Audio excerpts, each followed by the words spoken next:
Hi everyone, it's Kirei here with a new layout for Bramble Fox. And for this latest layout, I'm using a couple of new sets from the shop. The Merry Everything set and the Poinsettia set. And I'm working with the latest Hip Kit Club November kit. So I've pulled out this wreath paper and I've got some photos here. Now I've got two versions of them. I've got the small single ones and then I've got these like film strip photos, and was just deciding which way I wanted to use them. And I do end up going with the film strip. Now I've pulled out the Merry Everything in that lovely rich red from the Merry Everything set. It also comes with a really sparkly gold Celebrate perspective as well. But I'm working with the red. I liked how it popped against the pattern papers that I'm going to be using. And then I was just playing around with the poinsettia set, and you can just see some of that up on the top left there. So you've got different colours. You've got the red, you've got like a burgundy plum colour, and you've got the pink, and then you've got leaves in the light green, a darker green, and that sort of teal blue. So lots of little bits, and I love that about these sorts of sets, that you can sort of tuck in and add to your layout. So I am going to cut out, or fussy cut out, this wreath, which obviously is going to take a little while. There we go, all done as if by magic. And I've just marked where it's going to sit on my background, and I'm just working with this sort of very soft blue patterned, like knit patterned paper background, and I'm just adding some gold splatters using Cambella watercolors, and then I'll keep placing the wreath over the top just to make sure that you can see the splatters, because typically you put some splatters on, put it down, and you can't see anything. Anyway, there we go, all done and now dry. And I'm going to add the wreath using foam strips here, so I just get a little bit of added dimension to it. And I'll curl up the sort of leaves around the outer and inner edges, again just creating that dimension so that it's not completely flat. I'm using the wet glue in the end because I just thought it'd give me a little bit of slip while I got it sat on my background paper there. I'm happy with that. So I can start to sort of figure out where I'm going to place everything. So, as I said, to start, I'm using these two film strips of pattern photos, sorry. And then I suddenly decided to pull out, and I have not used this for ages, is some Stickles glitter glue. And it's just a really light sort of frosty one. And I thought I'd just add that to all of the berries. And you can just see that sparkle there now that it's dried. So it's just adding a little bit of subtle shine in the background. So I'm going to work out pattern paper to back my photos.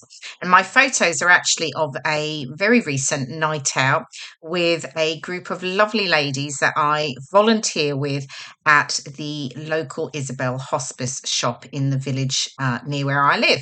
I've been looking to do some volunteering now that I'm officially retired, semi-retired, and the new hospice shop sort of suddenly, was advertised in the village that's near me that I go to, and I'd spotted it and thought, I think this is just something I'd like, because I worked in the retail industry for many years, and so I've always got close affinity to it. So I have been working in the shop now for a good couple of months now since it opened, and we had a Christmas night out. So it was really lovely meeting most of the other volunteers. Not everyone was able to make it. Some of them I hadn't met before, so it was really lovely. So we had a great evening. So I thought I would get that down onto a layout. So I've got them backed. I've used a sort of a deeper green pattern paper, and I just distressed the edges. And then I'm just raising the top edge of the two photo strips with a foam strip as well. And then I can get those stuck down. And then I'm ready to really start, playing around with embellishments and deciding where they're all going to go.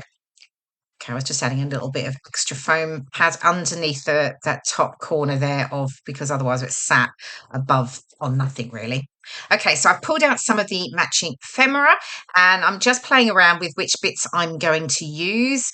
Got the tree, I've got houses, I've got some candy canes, ho ho ho, little sort of cocoa mug circle there and a cupcake. So I thought, well, I was out for dinner, so the mug and the cupcake worked well from an eating perspective. So they'll get in there. And then I'm so at the moment I'm really just placing everything, figuring it out. I've got the sort of areas I'm going to add my perspectives, the poinsettia set, and I do use them all. More is more, as they say. So what I've done with the perspectives, I've made sure that I have a large flower, a medium open flower, and then a small flower in each of the colours. So I've got a pink, a red, and the burgundy in each cluster, and then I'm adding the two leaves in each to each cluster as well. So I fiddle around, as per normal, deciding where is absolutely the perfect spot for them all. But I will get there in the end, definitely. And you won't see all of that because I do, it takes me ages sometimes. Okay, a bit more fussy cutting now. And this is just personal preference here. I just trim away some of the excess white border around the ephemera. So I've got that done now, and I can start to get things stuck down.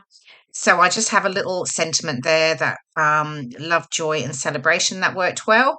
And then I can get the perspectives and start to get those stuck down. So a lot of, a bit more fiddling, making sure I've got them in the right position. So I'll get those stuck down with glossy accents, hold them nice and firmly. I'm not sure what I'm doing there. I keep pausing. I'm either looking at something. See, the thing is, I've got the TV on. And if I'm getting distracted because something's going on, it's probably what's happening. Okay, back to it anyway. Right, so just continuing on with getting all of these stuck down. So, and if you haven't looked at the shop recently, do, because there's lots of fabulous new festive and perspective sets that are available. There's also some really cool new products as well that are really helpful from a crafter's perspective. So you've got like the bobbin set, which I love, which you can wind your sort of leftover embroidery threads onto, and they sit on a really cool ring. So they are great because you know what it's like when you've got threads and they're just all over the place. So yeah, do have a look at that. And there's some really nice other bits and pieces that they've been adding to the shop recently. So pop on over bramblefox.co.uk. Okay, so I got that bottom right cluster stuck down. I'm just finishing off this top one, and then I can add the last pieces of ephemera. So again, just fiddling around. I've got that gold bow that I pre-tied, and I'm fiddling around. Was deciding whether to go top, bottom, top, bottom. Yeah, but it goes at the top in the end. So we'll just get these stuck down. And I'm fiddling around here a little bit because I've got foam tape behind the wreath. There are areas, obviously, where there is no foam tape. And when I'm pressing down, I'm not getting a sort of firm enough holding. So you'll see what I do in just a moment, just so that I can give it a good firm. There, see that one just sort of lifted up. So I put a pair of scissors under the wreath, but that wasn't sort of good enough. So I'm going to pull out, I think I pull out a ruler. That's right. I pull out my ruler and then and then it just holds up. So that worked out nicely, just to make sure that they are stuck nice and firm. Okay. So what am I doing now? Back to the gold ribbon, still playing around. I thought about twirling it around, which I did really like actually. So I do that. Okay. Still playing around with those pieces of ephemera. I hope you're enjoying scrapbooking all your festive photos. At this time of the year, there's usually lots of things going on, and I know people go out and about doing all things, whether it's going out to Christmas lights or meeting up with friends, or yeah, you name it. There's all sorts of activities on, like pantomime, and so lots of opportunities to scrapbook. So here we go, merry everything. I'm getting that stuck down, bringing in the trusty T-square, making sure it is nice and straight. So I'm happy with that. I ended up moving it up slightly because I decided I would journal underneath it. So otherwise, I'd be left with nowhere to journal other than outside the wreath. And I thought that might be just a bit unbalanced. So now I've I've fussy cut away the sort of wider white border around some extra other bits of ephemera, and I'm just getting those stuck down. So I've got the little candy canes and the houses at the top of my photos. Okay, and then I've got the ho ho ho, and I'm just raising that on foam pads. I looked at adding it to the top, but I do bring it into that bottom right cluster there. And then I think, almost done. I do add my journaling afterwards, and I do go back in and add some little wooden buttons that coordinated with the paper collection. Here we go. Here are all the close-ups. You can see the fabulous perspectives, the Merry Everything from the Merry Everything set, and those fabulous poinsettias. They're all available in the Bramble Fox shop now. Thank you so much for watching. I hope you enjoyed this video, and I will see you again soon. Bye for now.